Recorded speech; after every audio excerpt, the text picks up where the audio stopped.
Ndugu yangu, ihdhar thumma ihdhar, ulaika alladhina yaakulunaka biayunihim.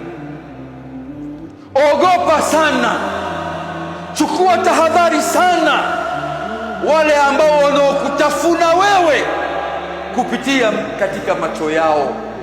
Hasidin, haqidin, ashabul ghilli wal marad.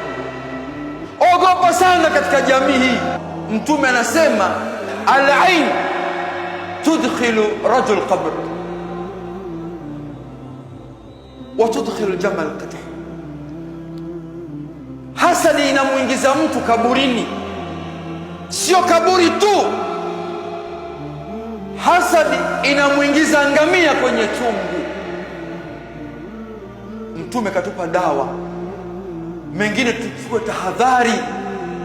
Ukimuomba mtu au mtu akikuomba wewe, bana shekhe, naomba unisaidie shilingi 5,000 au 2,000, Mtume anasema hivi, istainu ala injahi alhawaij bilkitman, saidia kidhiana haja kwa kuficha. Kakuomba 3,000, 5,000, geuka, chomoa 3,000 ile mpe, asione kwenye wallet kuna nini. Pengine shida yake ilikuwa ni 20,000, wewe umekuwa mwepesi wa kumsaidia. Anasema anazo nyingi, bora hata ningemuomba zote 20 angenipa. Mtu anasema bil kitimani, kwa kuficha. Kwa nini? Fa inna kulli ni'matin mahsud, kila mwenye neema anahusudiwa. Ukiona neema yote umeitamani anayo mwenzio, muombe Allah, wala tatamannu ma fadala Allah bihi ba'dakum ala ba'd. Usitamani neema ambayo Allah alikuwa amewafadhilisha baadhi yenu kuwapa wengine, kama ni elimu, kama ni cheo, kama ni watoto, kama ni kadha wa kadha wa kadha. Allah asema lirijali nasibu mimma iktasabu, wanamume wana fungu lao ambao Allah alikuwa tayari amewaandikia.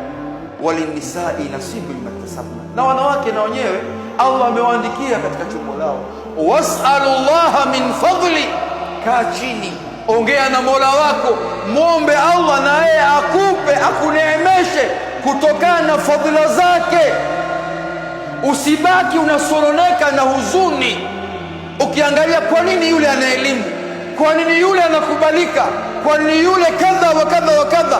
Unaiunguza nafsi yako mwenyewe, unajipa maradhi ambayo maradhi haya hayakusaidii duniani wala siku ya Kiyama. Allah azirudishe nyoyo zetu, azitakase nafsi zetu.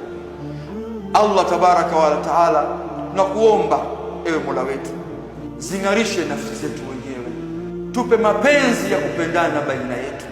Kwa huruma zako na taufiki yako Mola wetu, tunakuomba utusame makosa yetu, tujalie amani katika nchi yetu, tupe msimamo katika dini yetu, tuepushie kila jicho ambalo lenye husda baina yetu. Wewe ndio muweza juu ya kila kitu.